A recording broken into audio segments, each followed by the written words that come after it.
సీతాకోక చిలకలు రెండు స్నేహం చేశాయి.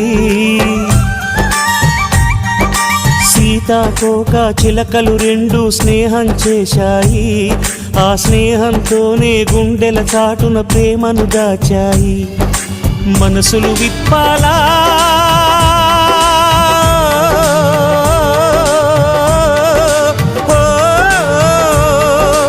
మాటలు చెప్పాలా, మనసులు విప్పాలా, మాటలు చెప్పాలా అంటూ ఆశలు పడుతూనే ఊసులు ఆడే తరుణంలో, అంటూ ఆశలు పడుతూనే ఊసులు ఆడే తరుణంలో ఆ దైవం ఆడుకున్న ఆటలన్నీ సాగుతున్న వేళ.